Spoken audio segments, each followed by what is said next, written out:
الله محله وصورت قليل إن ما أنت هالك رسول ما له أنه أدب بالدقينة مناسبة كونتوني السجال جوري كسوريكتي أساسكي ciidanka xoogga dalka Soomaaliyeed waxaan leeyahay hambalyo guud ahaan ciidanka qalabka sida gaar ahaan ciidanka xoogga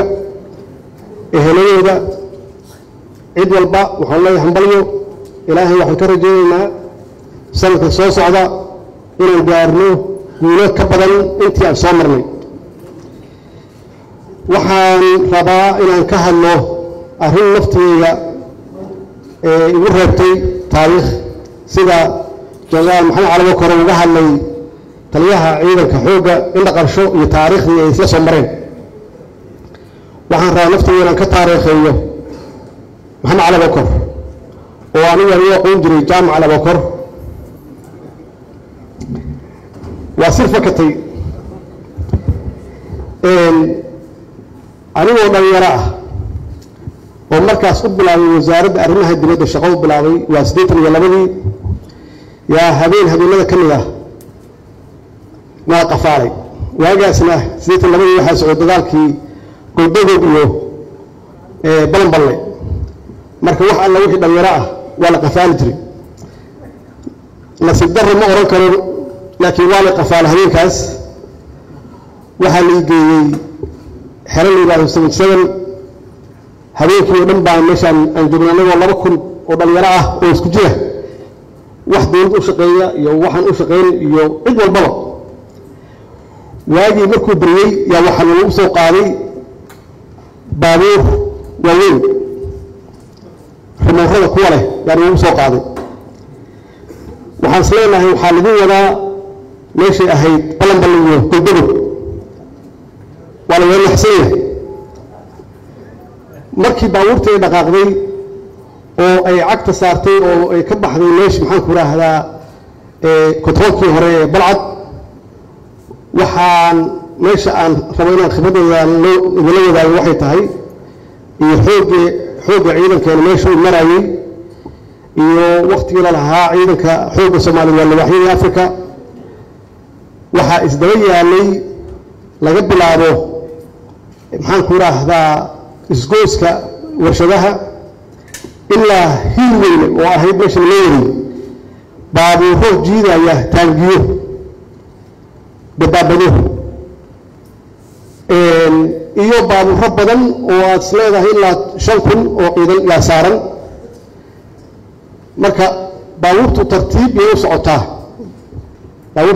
socotaa marmarna waa istaagayaan annagana waa ka dib istaagayna oo waa gees marayna sidii aan dhaxay u mareynay yaa waxa ka degay baabuurka taliyihii ciidankaas watay oo ahaa maxamed cali koro hadda xoogaa waa daadaa heshay anigu dadka waa ka aqaanay oo daris yana ahaan jiray baabuurku ka soo dhaxbaxay wuxuu hagayaa marka ciidanka tirada badan iyo dabaabadaha wada socda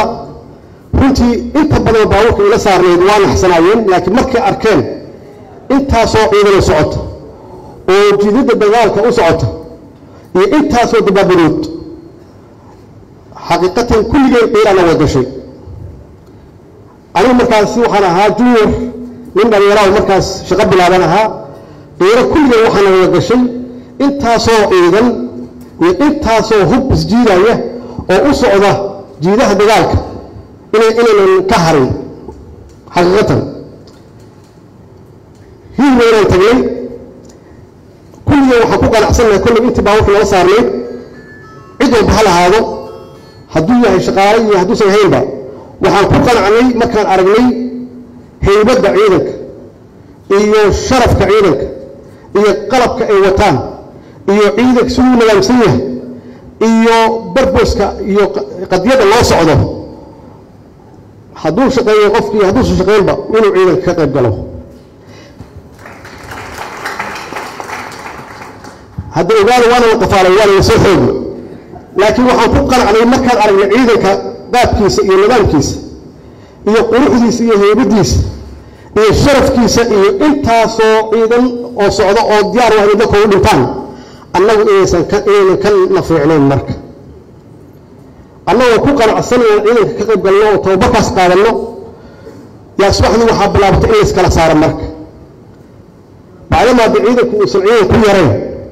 waxaa la qaadanaya dadka aan shaqayn marka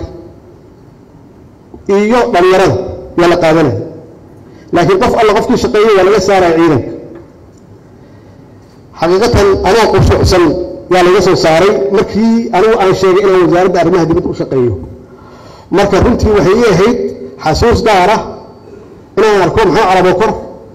oo nin dheer ah oo xoogaa madaxiisa cirray soo gashay oo ciidanka marba istaagaya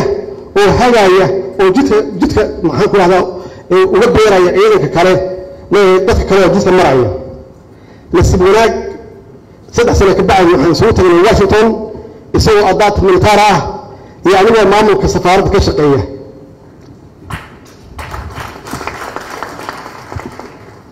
jaamac waad mahadsan tahay guud ahaan ciidanka qalabka sida oo runtii dalkan u soo halgamay dadaalkii iyo sacrifice-kii u soo mareen iyo sharafkii iyo haybaddii ay gaarsiiyeen ciidanka qalabka sida oo aan noqonnay ciidanka runtii ugu sarreeya taya ahaan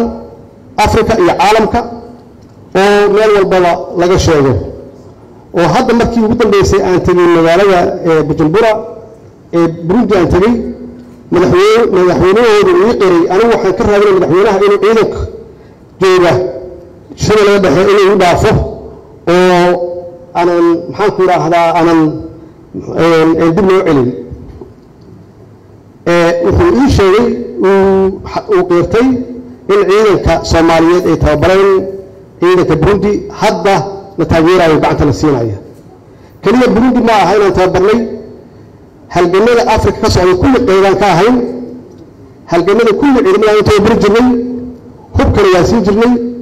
macnaheedu waxay ahayd annagu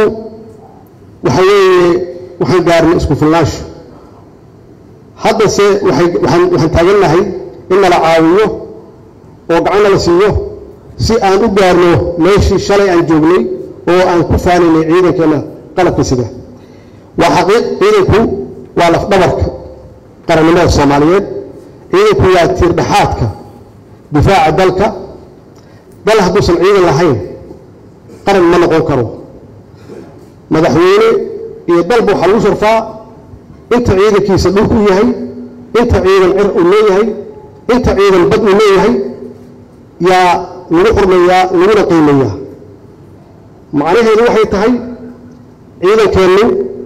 inkastuu soo maray marxalad aad iyo aad iyo duruufo aad iyo aad u adag laakiin waa maqlayseen taliyuhu warbixintu idin siiyey oo faahfaahsanayd meesha aan marayno iyo horumarka aan gaarnay waxaan rajaynayaa insha Allah muddo yar oo kooban inaan helno ciidan tayo leh tiradu way wanaagsan tahay laakiin tayo leh oo ummadda Soomaaliyeed ay maxaan ku raadaan ku seexan karto waxaan rabaa inaan sheego oo aan caddeeyo maanta markii aan arkay bandhigii aad soo bandhigteen ciidanka aad soo bandhigteen waxay muujisay in aan isku filnaan karno macnaha qalabka aan leenahay iyo ciidanka spiritkiisa waxay muujisay runtii awood ciidanka uu ka difaaci karo cid kasta oo ku soo duusha waxaan se ognahay oo kale qalabku waa wanaagsan yahay tayadu waa wanaagsan tahay laakiin waxaa ka sii muhiimsan niyadda iyo moralka ciidanka ciidankuna wuxuu ka bilowdaa ciidanka marka uu qoranayo wuxuu u qoranaya maaha in nolol ka helo inuu shaqo ka helo oo ku noolaada maaha wuxuu u qoranayaa ciidanka inuu naftiisa u hibeeyo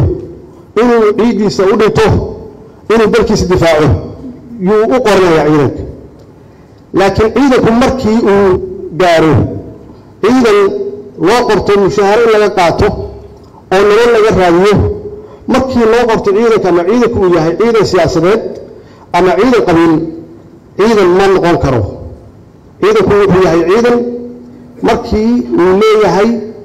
barbus sabab uu dhinto caqiido waddaniyad macnaheedu intaas waxay ka xog badan tahay qalab kasta uu haysto iyo tababar kasta uu qabo maxaa yeelay wax kasta waxaa ka xog badan moralka ciidanka ka xog badan niyadda ciidanka yaa ka xog badan tayadu laftigeedu waxa weeye ciidanka marka laba ciidan ay isku hor yimaadaan waxaa la yidhaahdaa labada ciidan ciidanka guulaysanaya waxaa kow ka ah jananka wata ama taliska wata ama saraakiisha wadata laba waxa weeye niyaddooda iyo moralkooda intee maraya saddex waa qalabka ay wataan macnaheedu waxay tahay sarkaalku iyo leadership waa number 1 ciidanka sarkaalka laga rabaa marka inuu ciidanka moralkiisa dhiso markaas yaa waxa imaanaysa discipline waxaan aaminsanahay hadda sidaan u shaqeynayno iyo qaabkan u wadno inay tahay qaabkaas oo aan niyadaan ugu dhisano ciidanka si ay u difaacaan xuquuqdooda iyo cirkooda iyo baddooda waxaan bilaabnay siduu sheegay taliyaha tirakoobku macnihiisu waxay tahay inaan ogaano tayada ciidanka inaan ogaano iyo tirada ciidanka si aan u qaadano oo aan u abaabulno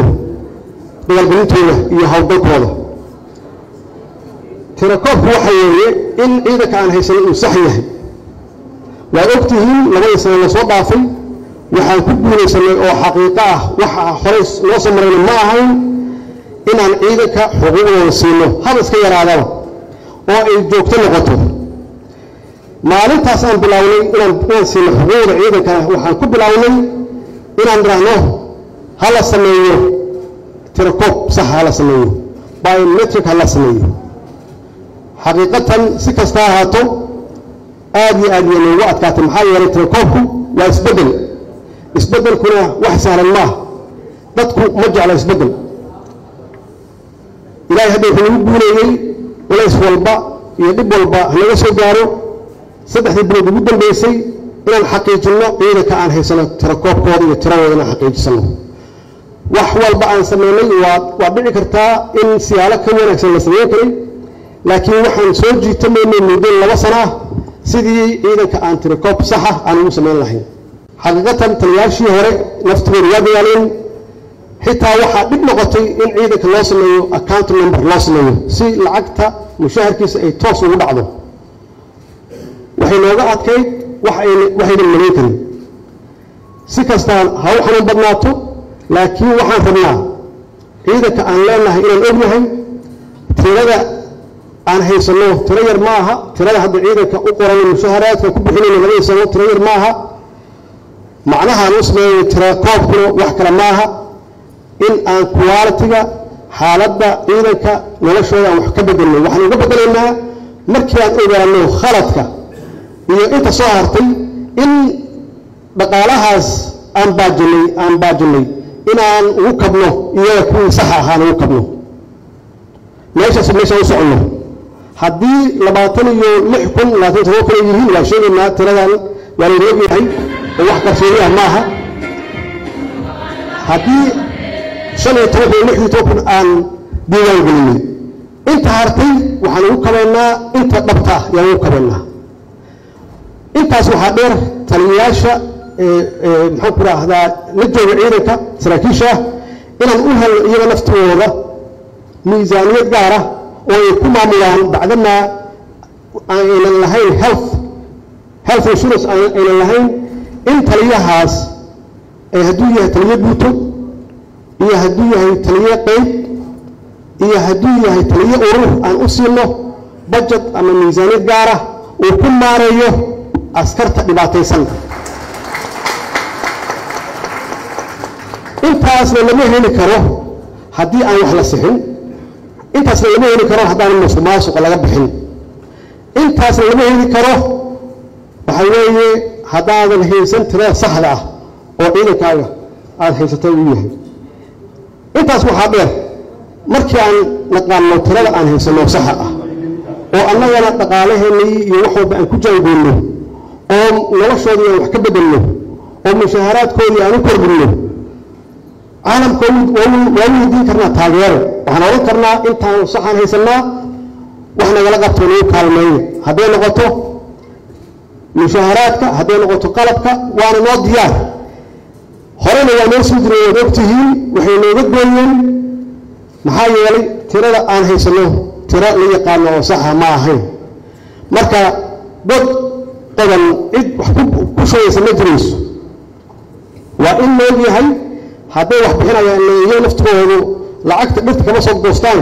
dad bay ka soo qaadeen canshuur bixiyaale inay oran karaan wixii aan bixinay waxay keentay horumar waxaan ku bixinay mushaharaad xaqiiqatan diyaar ayay leeyihiin laakiin annaga dhaqaaq weynay mudooyinka la soo dhaafay nasiib wanaag waa isku tashanay cid lacag maxaan ku raahdaa ciidanka qalabka siinaysay oo annaga intaan siinaynay ka badan ma jirin marka dib oo noqon karnaa waa weydiin karnaa kaalmo shisheeye waa weydiin karnaa intaas waxaa dheer shacabka naftigiisu waxaan uga baahannahay taageero markii ciidankani ay tayo leeyihiin oo ay leeyihiin caqiido iyo sabab ay u dhintaan oo ay difaacayaan dalkooda waa sahal shacabku inay taageeraan ciidankooda garab istaagaan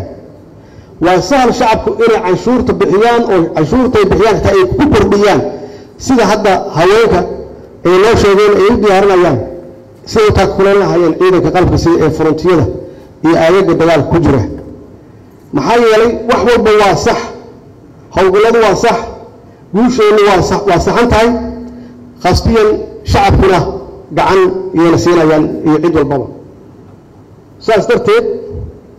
intaas markaan isla helno si sahla ayaanu ku tirtiri karnaa marka qolooyinka nabadiidka argagixisada ah marka haddii aan helno tayada iyo tirada ciidanka inaan iswaafajinno haddii aan helno tiro koob sax ah waxaan helaynaa taageerada caalamka iyo taageerada shacabka shabaabna hal maalin ma istaagi karaan waa xaqiiqo weyn hal saacad ma wajihi karaan ciidanka qalabka sida maxaa yeelay waxaan nahay ciidan nidaamsan saraakiil wanaagsan wadata talis maxaan ku raahdaa daba socda iyo madax ilaalinaysa xuquuqda iyo caafimaadka iyo nolosha ciidanka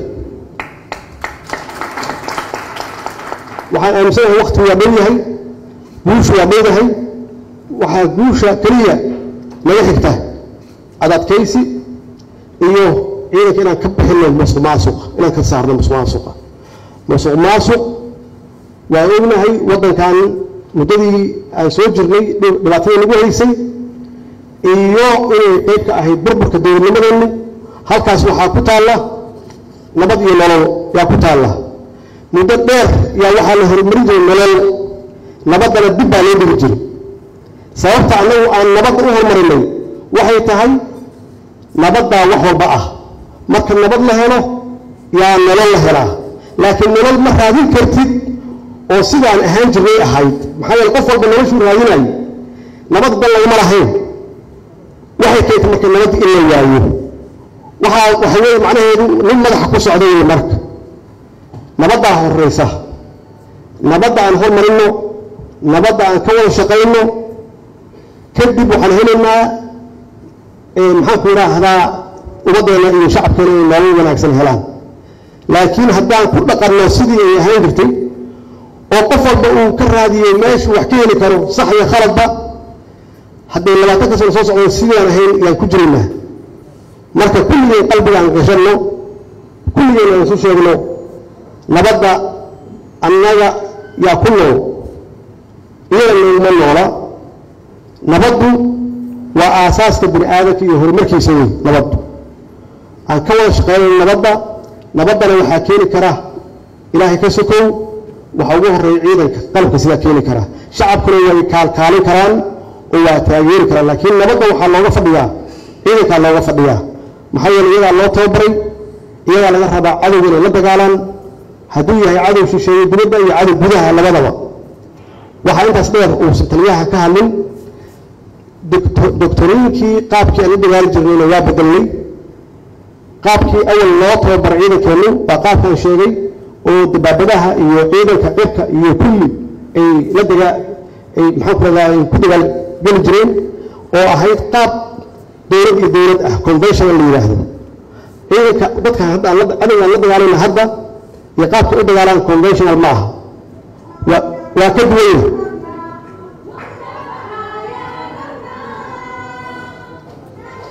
waxaan u tababarnaa